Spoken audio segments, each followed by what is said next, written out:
the same thing that I would say to them as well, is that like the movement and the decision is more important than like precision or getting it right, because you're constantly becoming a different version of yourself with every decision.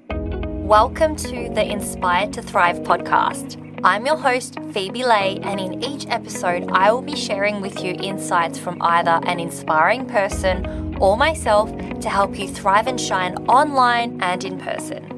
We talk about all things marketing, relationships, money, business, growth, mindset, and more. So thanks for tuning in, and I look forward to seeing you inspired to thrive.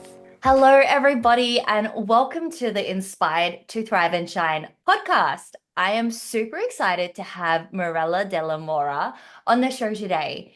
And I'm very, very much looking forward to this conversation with this powerhouse woman. And just a little bit of a background, Mariela is a leadership and business coach who turns women of color into in-demand thought leaders who make more money by being who they are and louder. Mariela has been featured in Yahoo Finance and NerdWallet and has led trainings for QuickBooks, General Assembly, and Northwestern University, and has worked with women leaders across the globe, including the United Nations. As the eldest daughter of Mexican immigrants who left a 16-year marketing career, Mariela has monetized not only her skill set, but her story, and has since built a $1 million business as a single mother. Mariela, it is so inspiring, even just hearing a little bit of that background of who you are. But for those that have never met you before, that don't know who you are yet, that are listening to this show, could you tell us a little bit about who you are, what your story is, and how did you get to the success of where you are today? Yes. Hi. Thank you so much, Phoebe, for having me on your podcast. I'm excited to just share the story from the context of like, how we can be different versions of ourselves and like ultimately, still be able to create like our own version of success. Because I think at kind of the highest level, my story is, growing up, as you kind of mentioned in the intro, that I was the eldest daughter. I have two little sisters. My parents both immigrated from Mexico. And I, really grew up with a lot of like, work really hard, do the right thing, don't challenge authority, go to college, get married, like do all the things, kind of ticking off like the grocery checklist of life. It's sort of like how I call it.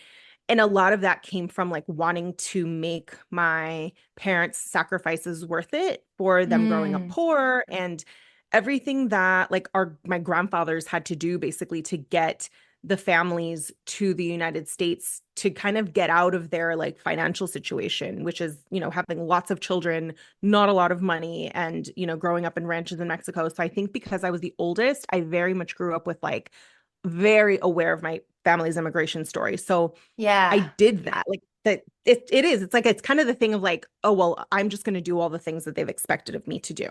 Because I was the eldest, I actually did that. It's almost like I had my whole life planned in my head before I did it, where it's like Wow. college, get straight A's, like get married in your 20s, have babies, buy a house. So Yeah. I did that. And so It's amazing. by the time, yeah, it's like, so I did it. And what's so interesting is like, I don't think that I ever asked myself if that's what I really wanted until I got there, and then I wasn't happy.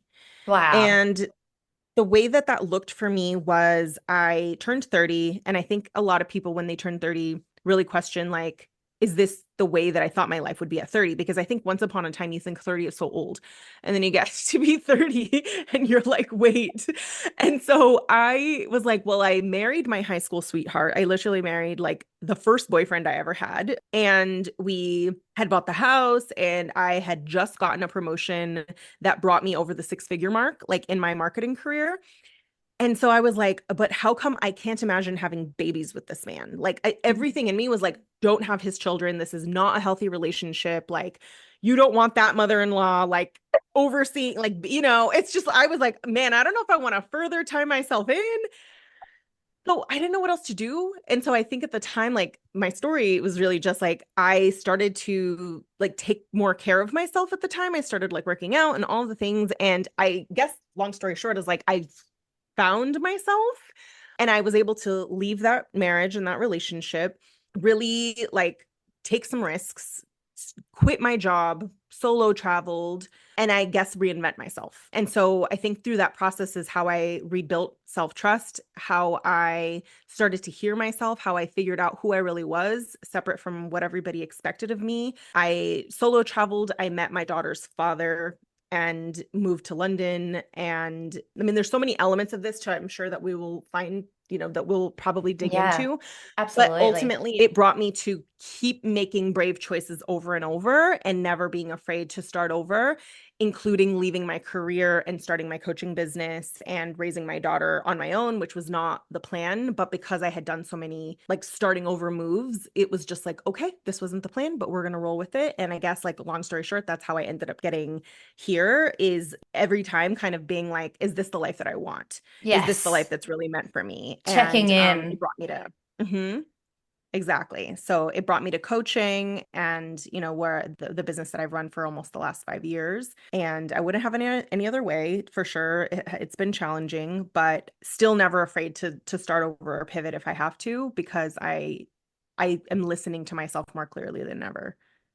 Wow, Morella, that's awesome. You've touched on so many things. Thank you so much for sharing your story. Like it's so inspiring because I can imagine, I mean, like I'm not a Latina, but I grew up in a country where my parents were immigrants. I'm not, but Mhm. obviously it's challenging when you're growing up and your family don't necessarily have everything that everyone else's family does have. Yeah. And you do stick out like in your course you talk about helping women of color. And Hmm.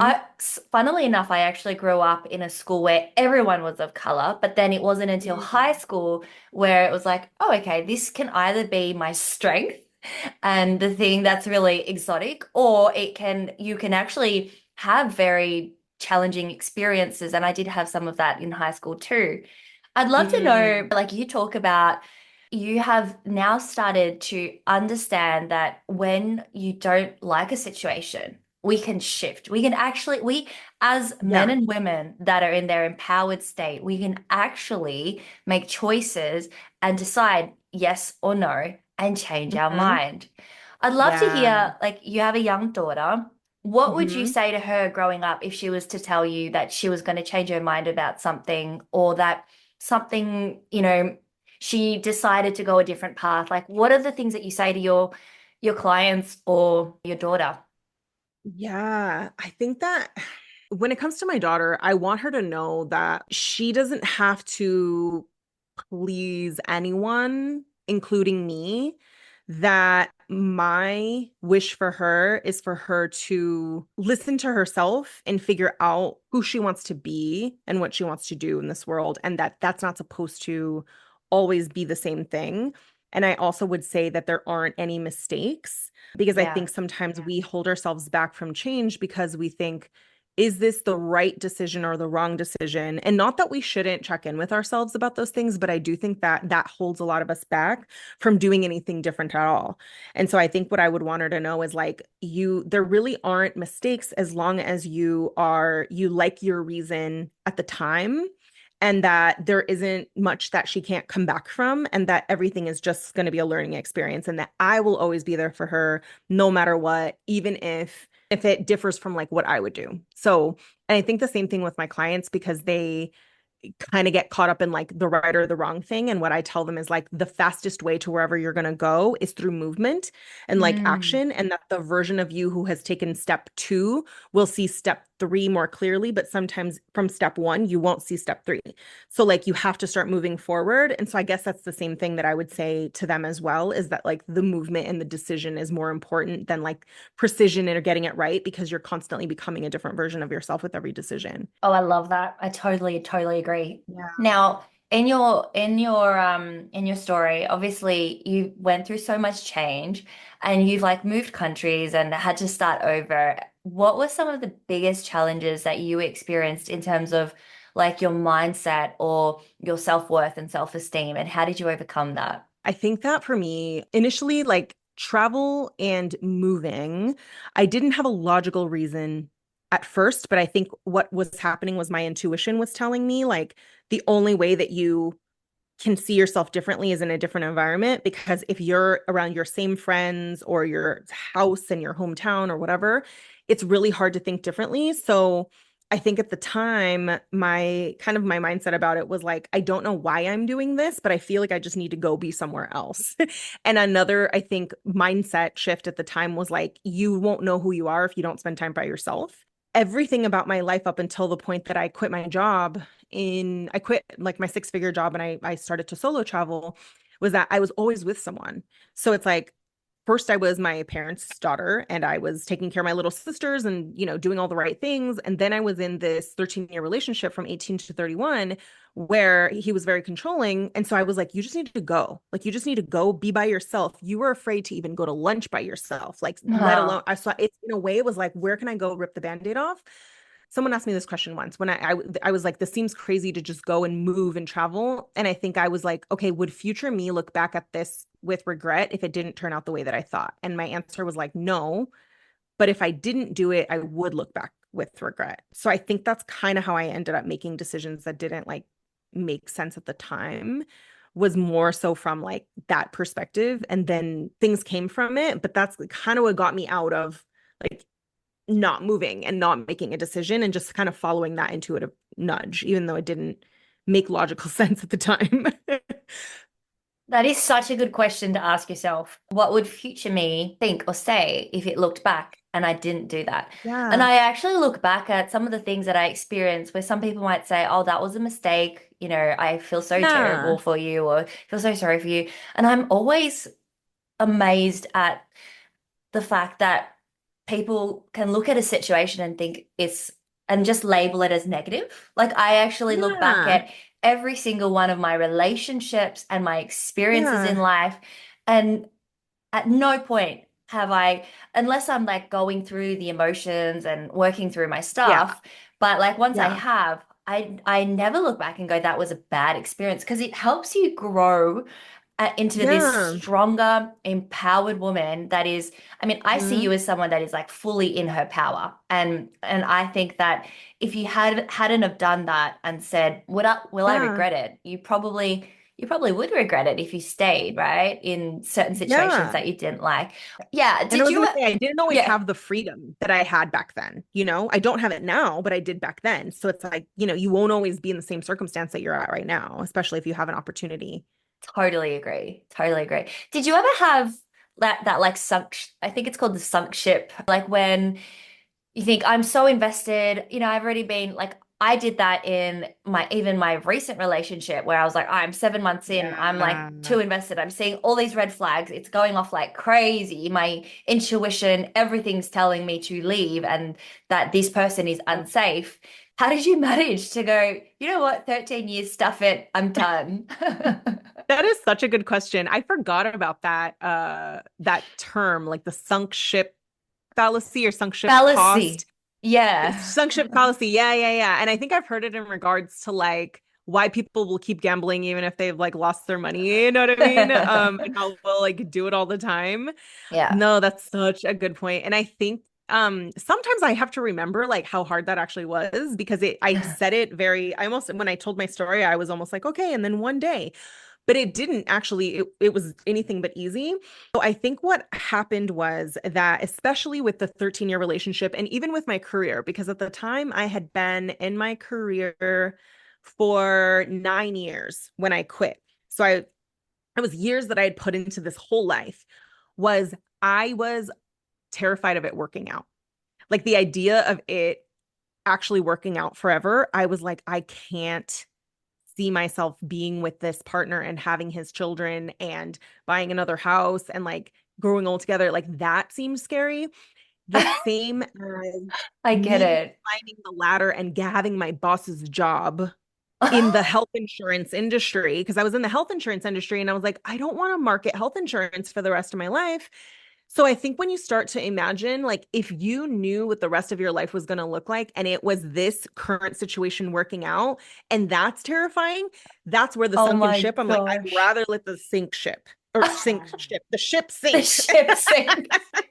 Yeah. Oh my goodness. That's I feel it.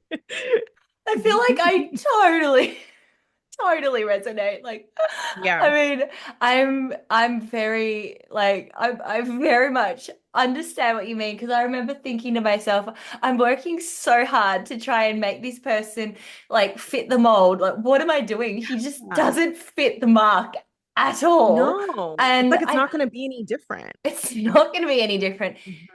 Women that are listening, because, and this is on a very serious note, I think if you are listening to this show right now, this episode, and you are in a relationship where you're like, I just really hope my man's going to change, and I just hope that it's going to get Yeah. better.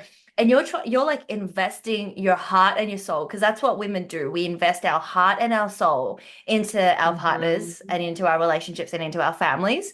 And then what we do is we make reasons and we make excuses and logic and all that. But if you are telling yourself, like, exactly this, what would Mhm. life look like with this person long term, and you aren't married, like, just get out Yeah. as soon as you can. Like, from firsthand Yeah. experience, I think just get out as soon as you can because there's a whole world out there, and starting again is beautiful at any age. And I Yeah. think that from my own experience, because I think motherhood is a really big thing for me. Like I know for sure that my goal is to become a mum and to like have Mhm. a whole family and a beautiful family.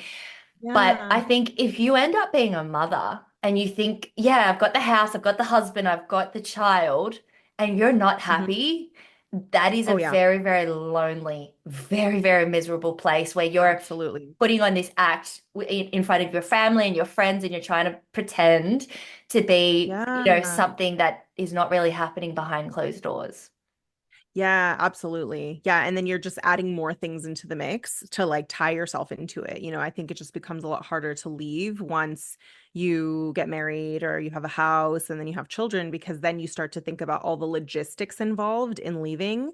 And while that Yeah. shouldn't keep people, it actually does. You think about like our finances are joint, like Yes. we all these things, and then that literally will keep people, or they're like, oh, well, our son is 2 and like maybe when he starts school and it's like you're always going to have a reason. So Mm-mm. that's such a good point. Yeah.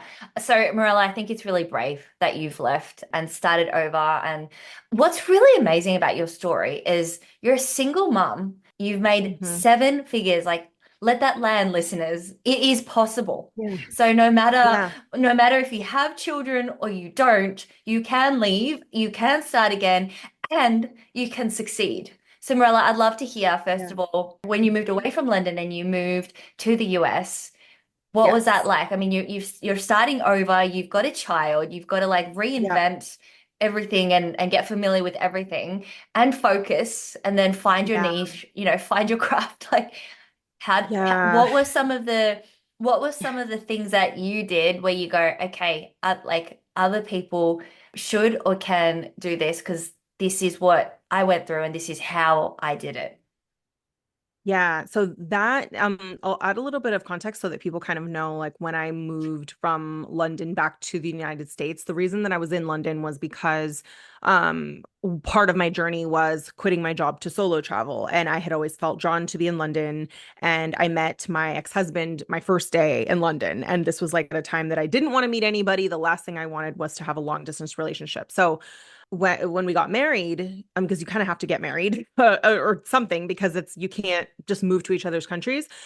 A year into the marriage, it ended. It wasn't something I saw coming. It was something that, he decided. And then I found out I was pregnant with my daughter and we had been trying.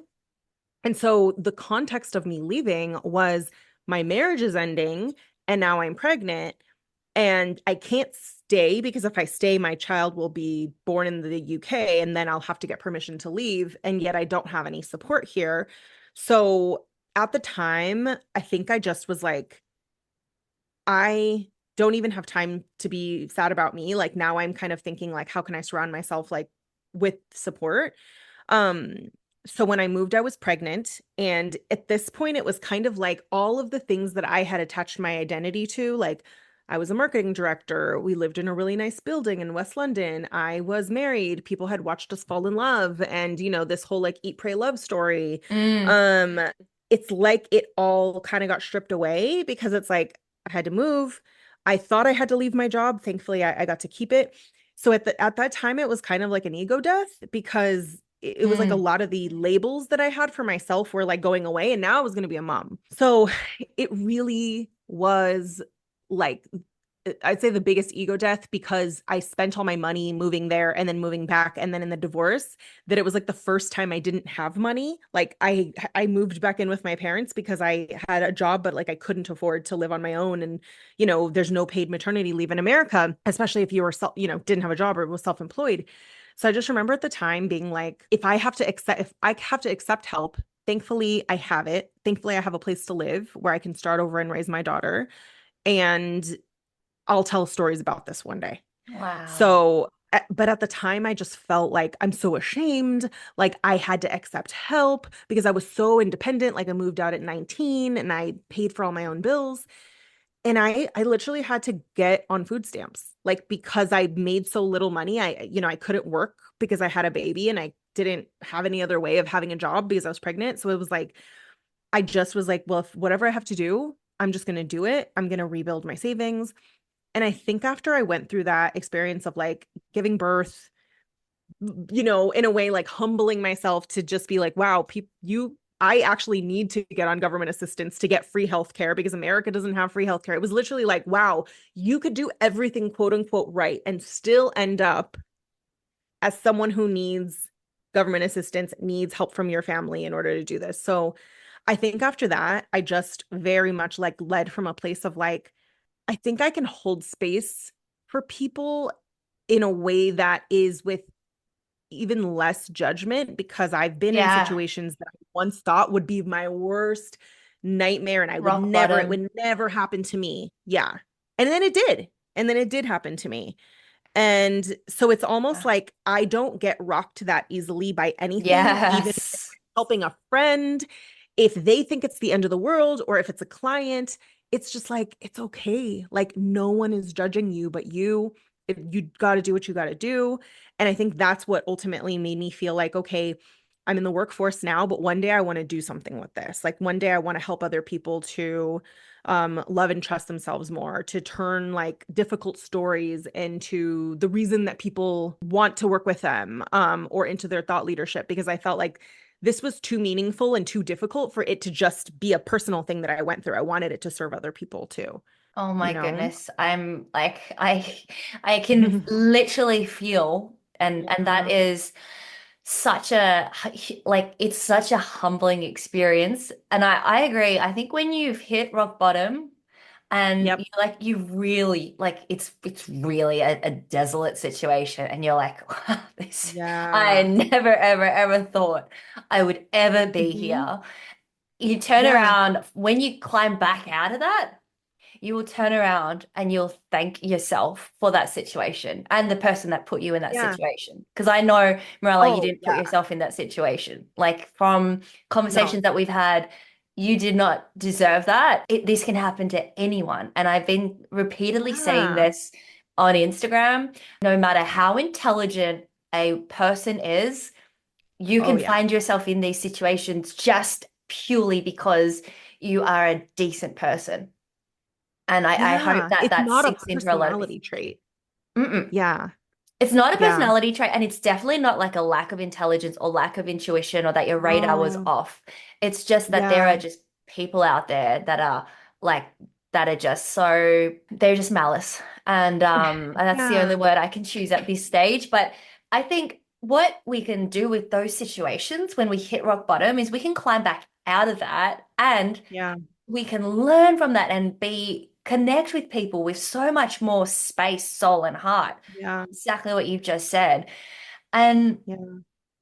yeah, that resilience has definitely, made you who you are and helped you to be like completely determined, I'm guessing, because when you've financially hit Yeah. rock bottom, you are determined to like succeed. Now Yeah. you hold space for women that have gone through different phases and stages of their rock bottom that might not that some might be worse than you, some might not. Hopefully, Yeah. most don't, but you've got that space now to like Yeah. understand and support them. Like what is that like? Yeah.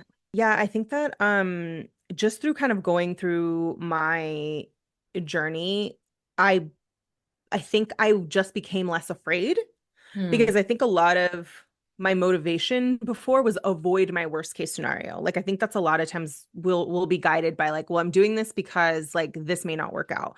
So for one, I would never have even started my business if I hadn't I don't think that I would have gone for it as I don't want to say risky, but like I took a lot of risks. And I don't think I would have taken them even though this wasn't my first business. I had another business when I was in London and it was a dating app, but I wasn't putting my money where my mouth is the same way that it was in my business. But I think because I had to start over financially, there's something about if I rebuilt then I could rebuild again. And I think it kind of prepared me to be a businesswoman because now that I have my story of going from marketing director to like pregnant and on food stamps and starting over financially, I now have met like some of the most successful people I know have been in situations where like they grew a fortune and then they lost it all and then they filed a bankruptcy and then they started another business. But because of that, they were able to spot like risks, but not have at the same time not be held back by fear. And then I think come back really empowered, knowing like, oh, I know how to bounce back this time faster.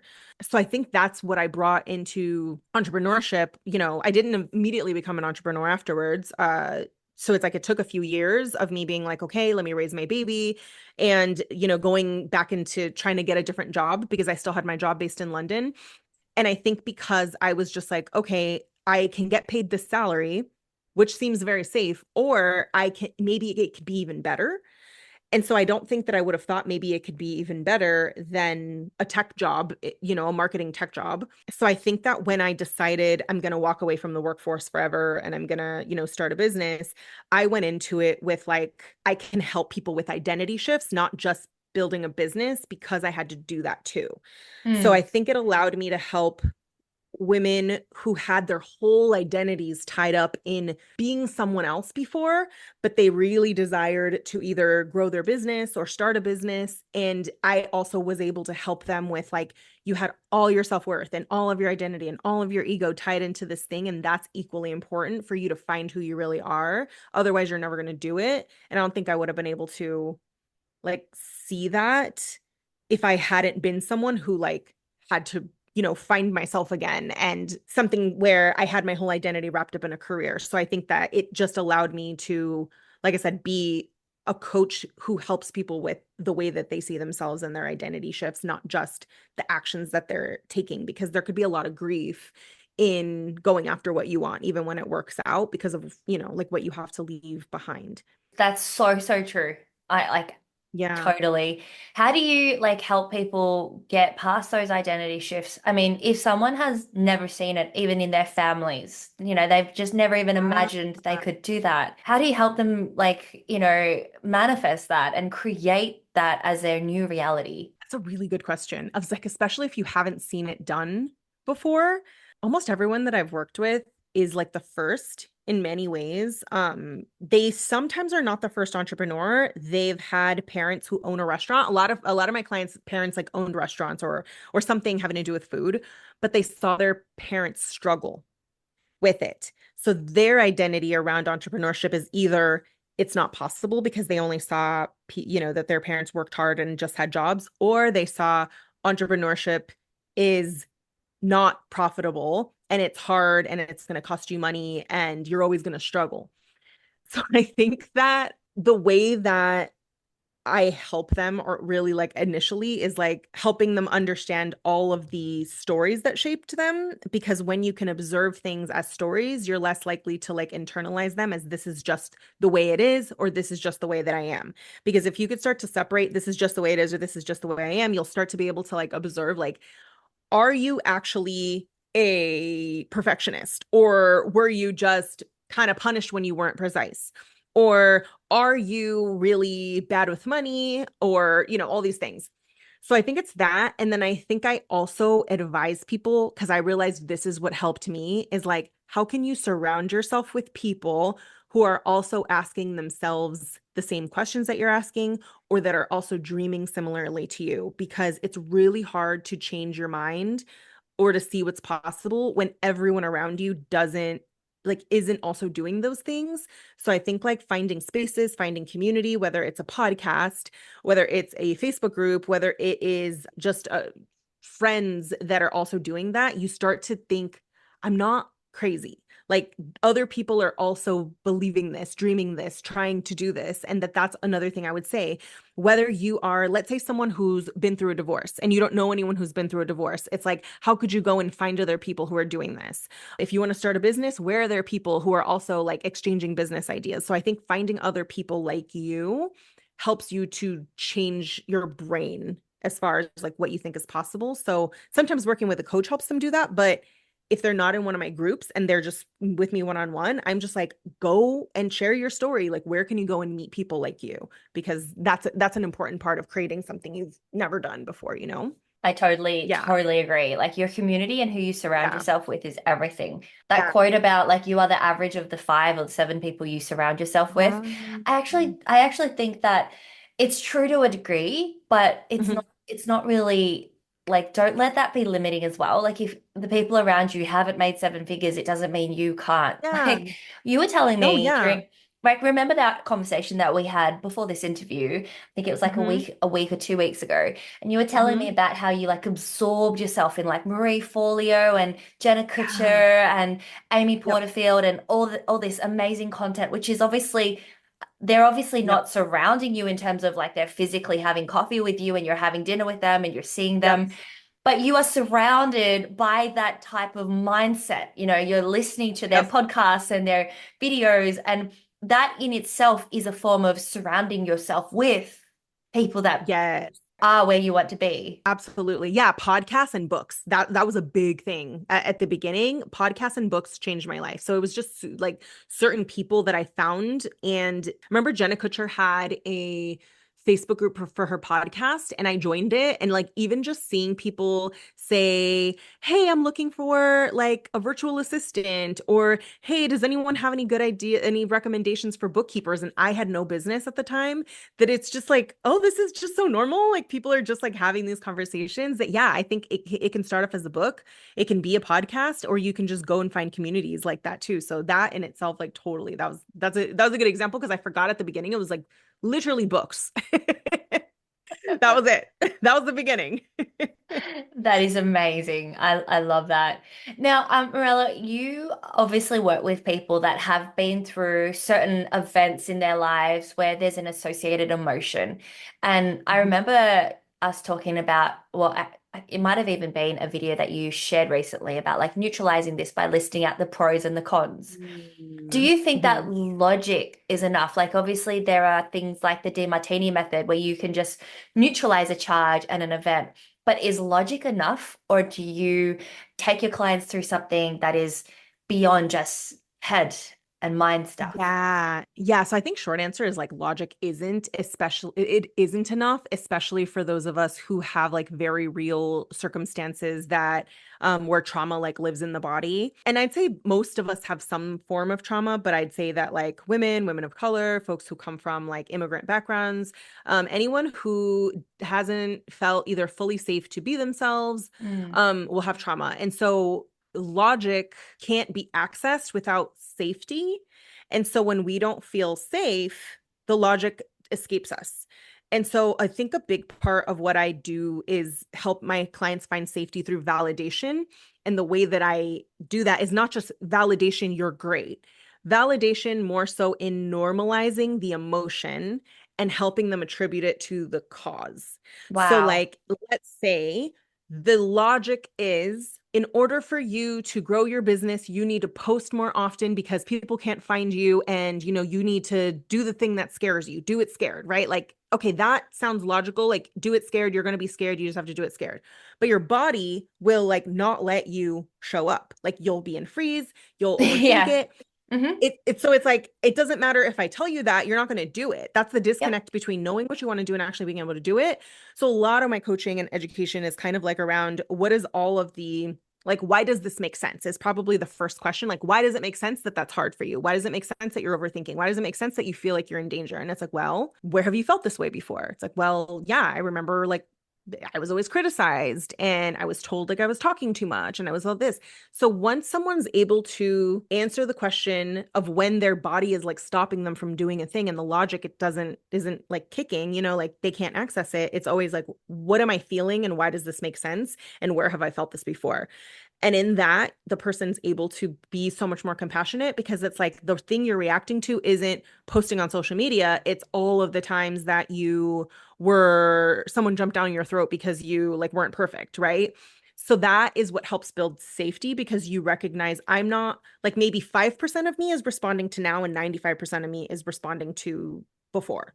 Like things Yeah. that felt similar to this. And that starts to increase someone's window of tolerance to do a thing that scares them. And that's where the logic can come in a little bit more. But until then, the logic is kind of like hidden behind like a somatic reaction, like a nervous system reaction in your body or a trauma response, which is like much more relevant to women and women of color. So even when I leadership coach women in corporate, it's the same thing. It's like, well, you just have to set boundaries and you need to like advocate for yourself. And they're just like, oh, why does this feel so hard?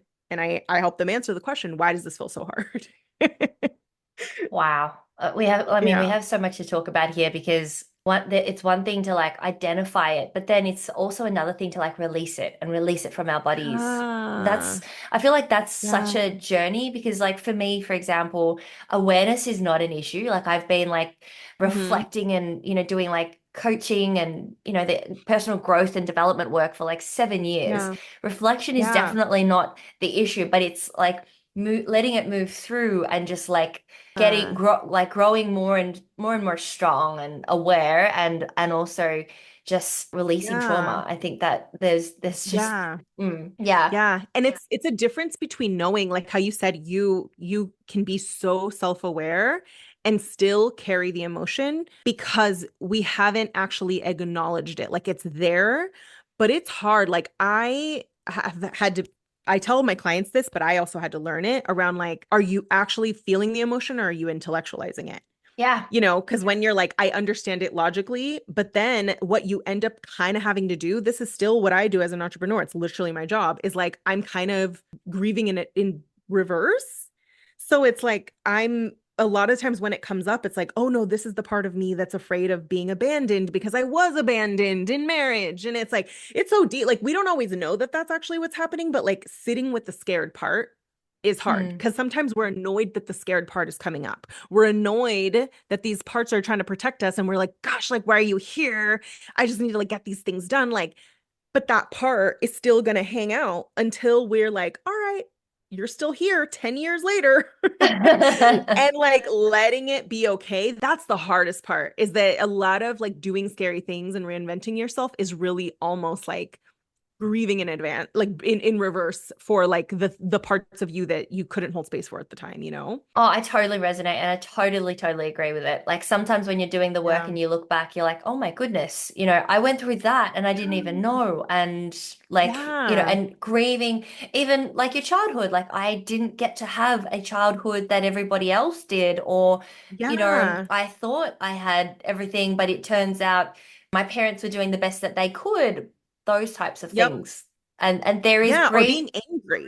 And Hmm. that's all grief too. Like when you acknowledge that, when you actually go back Yeah.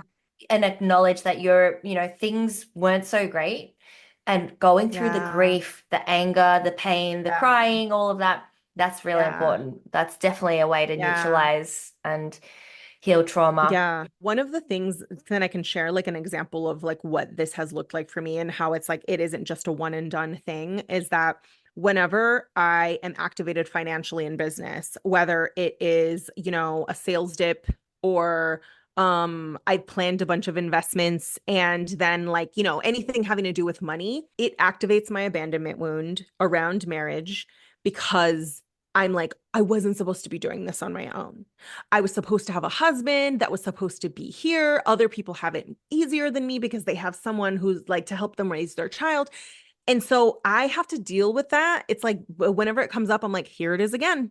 Here it is Mm. again. It's this anger, it's this resentment on like I didn't choose this. And that's just a normal part of like doing things that scare you and healing and all of that because it may just come up many, many times until you truly are like, this makes sense. Like, you're still upset about that. You're still mad about that. Like, you didn't deserve that. That wasn't your fault. So that's just a thing that I wanted to share around like people being like, oh no, but I know. But no, but I know that already. It's like, yeah, you might know it, but it doesn't mean it's not going to affect you. Oh no, but I'm past that already. It's like, are you? Or are you just, or is this just going to be something that comes up from time to time? And that's totally okay, because I still have parts of me who still show up regularly, depending on like what is activating them to show up. And then they're just like, hey, we're still hurt. Hey, we're still mad. Thank you so much for sharing. Like, this has been such a vulnerable and raw conversation. And Yeah. Marilla, I just look at you with so much strength and you have so much courage and bravery because no, you weren't meant to do it alone. And I get it because I've experienced that anger as well, where I'm like, Yeah. seriously, you tried to get me into that situation and you tried to Yeah. and anyway, I don't want to like make this about myself, but Yeah. I think that clearly that has strengthened you. And like from being a child of a single mum, I can Mm. say with absolute like conviction that seeing my Mhm. mum go from not having an education around like anything that she was doing and like working in, I think she wasn't just a housewife, like she was just like Mhm. just doing work that, just to earn a tiny little bit of money to Yeah. divorcing my dad and then going, you know what, I'm gonna like reinvent myself. And she like went to beauty school and then became the best beauty Oh, therapist at Melbourne's only five-star hotel. She was like doing love that. facials on A-grade celebrities, like literally getting, like a free ticket to concerts by like old school A-grade celebrities. And Yeah. watching her and then Mhm. becoming face of Women's Day magazine and then starting her own business, all of that. Wow. Like, I cannot tell you that if people ask me, like, how did I get to where I am today? I look at my mom and I'm like, it was my Oh, mom. Like, mom is her yeah. story is so amazing. And I think you just have no idea, like, how much that affects, like, your children. Because if you stayed and you had someone like giving you like in Australia, we call it child support, which is really not much. And a Mhm. lot of men can get Yeah. away with not paying child support, which is Yes. terrible. And I know that from like witnessing. But Yeah. I think that you have this ability to inspire your children because if you were, with someone and you were getting a little bit more finances from someone that was making your life and your child's life miserable, gosh, Yeah. it would be Yeah. so, so different to the kind of freedom and the beautiful life that you're living now, where you get to Yeah. have fun and go to Mexico and see your friends and not have someone tell you, at this time, at Mhm. this place, I want to see my daughter and like still be manipulating you or hurting you Oh my or gosh. abusing you psychologically or I don't know. Mhm. Definitely there's pros and cons. Yeah. And like hearing you talk about your mom, like, and how she reinvented herself from after being a single mom, and like your experience and how you see her helped me see that like me being a single mom is not the worst thing in the world for my daughter, because I know that in certain seasons it can feel really heavy, kind of like, wow, I don't get to give her what my plan was, like, which was a two-parent household. And, maybe I'd love to tell her yes more to certain things that she wants, even though I tell her yes for a lot of things. But I think I forget sometimes that, like, watching your mom, who's a single mom, go after the things that she wants is so inspiring. And that even though there's some things that are like worse than not being in a two-parent household, that sometimes the two-parent household that's unhappy could actually be so much worse. So thank you for sharing that around your mom, because like it just made me think like, I wonder how she's gonna see me one day. Because she's too little for me to fully know. Like I can see like she loves me and she wants to be with me, and she tells me I'm the best mommy and all the things, but it's like she's 7. So I know that like one day when she's a teenager and she understands a little bit more about what was behind the divorce, and Yeah. how I how why she lived with her grandparents when she was a baby and then we moved around, like she's gonna one day see that, and right now she can't see it. So thank you for sharing that, because it made me just kind of flash forward to like what stories will my daughter tell about me and like what she saw, like how she saw me was so important. That's kind of what you showed me. It was like you witnessing your mom and the woman she was being is more important than a two-parent household at all costs. Absolutely, because a two-parent household can be traumatic, and Yeah. I definitely like gained a lot from growing up with my grandparents. You know, my grandpa was a Chinese doctor, my grandma was a calligrapher, Yeah. so I learned a lot about like Yeah. wellness and wholeness, and then Chinese culture while my mum was out there Yeah. building her new life and recreating herself. And I totally Yeah. agree. I mean, the fact that you are willing to share with her what it could have been and the real story Yeah. behind, I think that's actually really powerful once children get to a certain age. It is important to fill them in on like what really happened because they will ask questions, and it's just so Yeah. much better that they know. This is true because I also just want her to know too that like she can always choose herself. And that there's because she's gonna see that like I could have tried again or made it work or whatever, but that this was the best thing for us. Um so yeah, I think that that's something that doesn't always come to mind straight away now because she's little and just is very aware of two-parent households, Mm, much more so than when she was younger. But that's also like a normal thing, I think, just for kids to see that, and that doesn't necessarily mean that you're not doing the best that you can, you know? So yeah, yeah. Yeah, I think it sucks sometimes, but I understand. It's like it sucks for me because I feel guilty, but yeah. I also understand that like she's so loved. I have my parents. We live here in the same city. They're with her right now. Like she gets to grow up with her grandparents, which is like with my parents, which is like so wonderful. And I know Yeah. that like if I had stayed in London and had her, like it might have been that we came home once a year, or like I don't know what that was going to be like. Oh gosh, it sounds like if you had stayed in London, it would have been misery It would have been from really lonely. yeah, it would have been like such a different scenario because I know Yeah. like till this day, I know that I always had the warmth of even though it wasn't my mum and dad together I mean, I got to see my mum and dad at different Hmm. times, on weekends, mum throughout the week, but I got the Hmm. love and the warmth of family,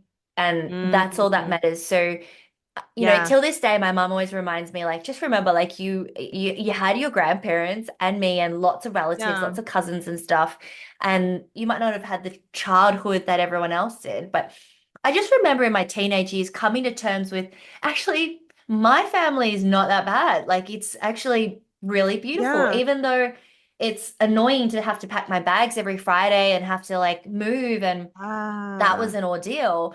I actually found that I myself was starting to see the positives and go, compared to some people that have, Yeah. both parents where they're experiencing unhappiness or, a toxic environment, I'm actually really happy. My mum Hmm. and dad are friends now. And, I started Yeah.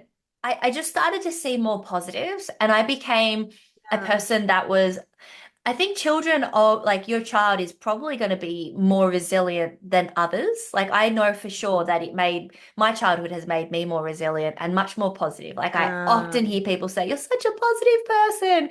And I'm like, I think I'm a positive person because I've been through more than you think I have. Like I Yeah, think, I love that. like Because nobody I've been really through more, not because you just are naturally positive. I always think about like people no. who are positive or who can hold space for other people and help them feel safe is because they've experienced the opposite. Absolutely. Yeah. And Yeah. so, hence, going back to what we said earlier in the show, that no matter what the situation is, you can thank a really, a Yeah. really difficult situation, a really challenging time, because it will evolve you. Yeah. It will make you blossom and glow, make you stronger. Yeah. And, I Yeah. still remember my ex even saying to me, like, you're really strong. Like, you're stronger than you think. Mm. And I Yeah, I still am. yeah, I am. Don't you dare try and, manipulate that because Yeah.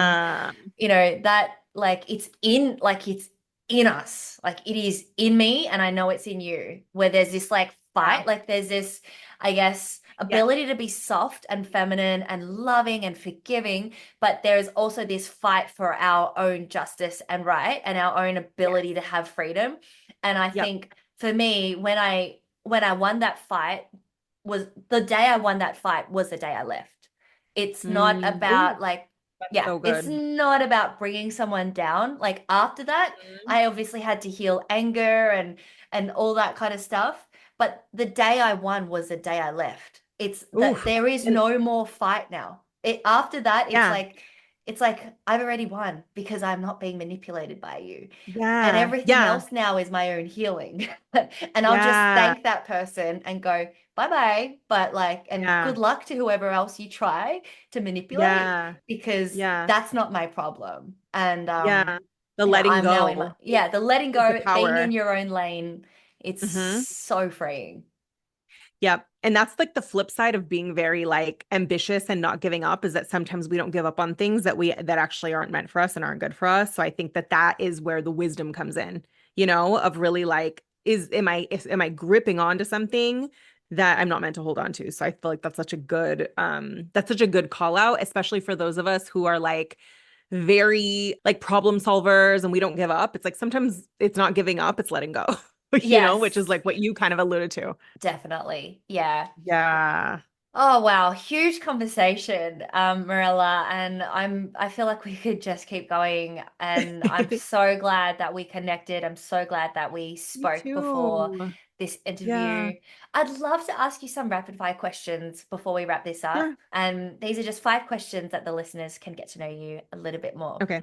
So, first one is if there was one thing that you cannot live a single day without, whether it's physical or non-physical, what would it be? Oh, physical or non-physical? Mm, One thing or I would just person or any.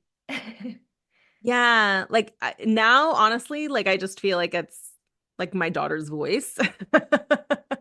So even when I'm like traveling or something, it's just like messaging her. So yeah, I think now Oh, it's just that connection. your daughter. I had a feeling you Uh, would say that. That's so yeah. beautiful. What or who inspires you to do what you do today? I think about my grandmother a lot. My mom's mom. She comes to me in dreams. And I think about she inspires me, even though she's not here. She's been gone for like 20 years. But I just knowing how much trauma she went through and that she was an orphan at a time that being poor and an orphan and a girl in like rural Mexico would have meant like didn't stand a chance. Like, I think she inspires me because I always felt like she never let those things like harden her. She was so full of love and like just wanted to be surrounded by everyone who loved her. And she just always made me feel like the most special person in the world. And I miss her a lot. So I think when I think about now and like the hard days, I think about what she would say to comfort Wow. me, and like kind of wanting to make her proud in a different way because she didn't have those options. She had a ton of children, no money, like all the things. So I do think about her a lot. Wow. And I hope your daughter thinks about her grandmother that she gets to spend time with so much while she's growing Yeah, I up that know. I hope way when she so. grows up. I'm Yeah. pretty sure she will. It sounds, Yeah. like Oh, she because adores them both yeah. I so mean, much. I still am very inspired by my late grandfather and my grandmother to this day. So, Yeah. yeah, the impact that Yeah. grandparents have on their children and the influence is massive. Such a different type of love, like I think as well. Because it's just very like you don't it doesn't feel like they don't have to like love you in that way, but it's just like I just always felt so safe. And I'm happy that I got to have that experience, like of knowing my grandparents, like all of them, like as a child. So yeah. Yeah, absolutely. Morella, where do you see yourself in 5 years? What would you want to have accomplished? So I would love to be running a leadership academy for women of color that is within different organizations, not just me working with folks one-on-one, but like licensing my program to organizations.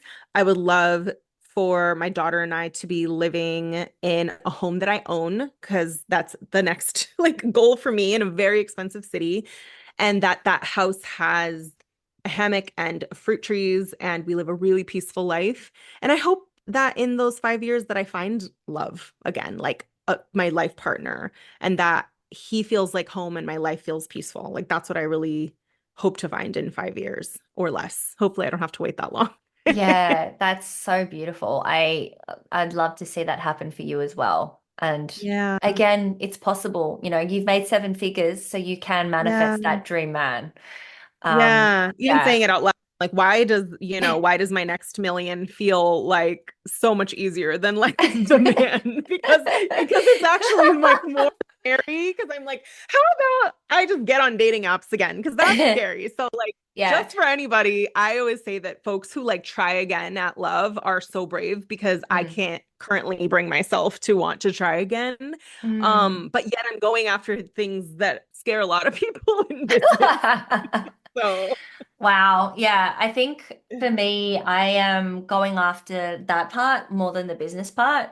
But it's whatever we focus Mm. on, right? It's whatever we like do the Yeah, work on. So you've done the work to overcome the barriers with business to get to where you are. You'll just need to do the same work with the relationship stuff. absolutely. And sometimes Yeah, it does mean revisiting the past, but yeah, I I'm love willing to that. do it. Yeah, yeah. I'm willing to do You've it. just It's you've just a just lot put of it like, out. I know. I was like, now I said it out loud because anytime I've said Yeah. things out loud in the past, I'm just like, well, now it's out in the universe and I Now you're admitted I want the thing. determined. Right. I think. I mean, yeah. Yeah, no, I mean, I definitely am. It's some things are scarier to say out loud than others, and that's one of Yeah. them. Marilla, what's one big takeaway you've had recently that's changed the way you show up or the way you see the world? That is such a good question. What's a big takeaway? I'm gonna pause and think about that one because I think this is such a good question. I think this has come up. I think this one was just something that released a lot of shame for me. That when things don't turn out the way that you want them to, specifically this came up in business for me, um, that we don't need to make that mean anything about ourselves. We just have to know why did it happen and what do we want to do about it versus this is never going to happen, this means something about me, because I think that's how we kind of get caught up in shame and like almost like black and white thinking and kind of in victim mentality. So I think that normalizing that has helped me kind of get out of like tough situations. So I think that came back to like what I talked about recently on a podcast, which is around like what if the thing that is happening could be a little more neutral and not mean anything about you? Like, what do you want to do? Who do you want to be in this situation? And even though I've gone through past things that have caused me to test that, like I think it's also just come up recently. So yeah, I think that's kind of the main thing is like Wow. that I still get to decide like who I want to be and that not no circumstance has to necessarily mean anything about me or like my worthiness. Yeah. Wow.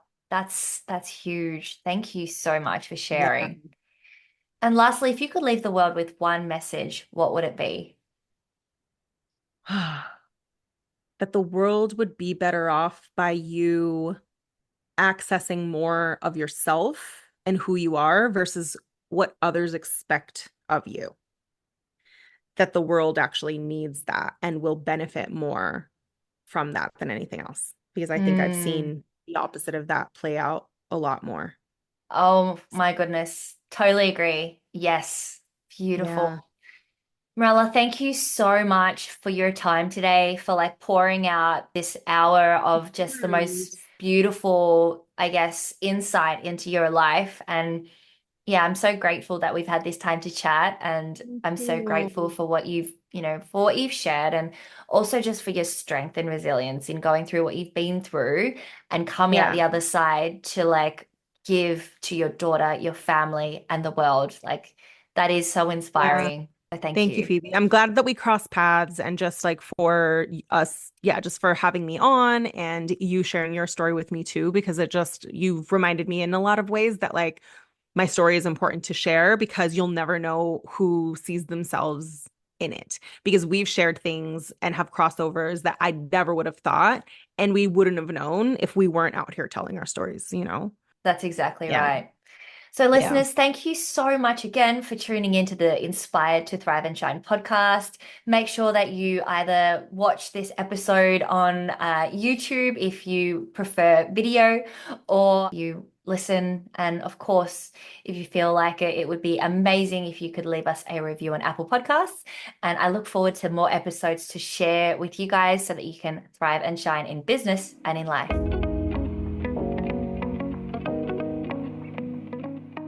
So thanks for tuning in, and I look forward to seeing you inspired to thrive.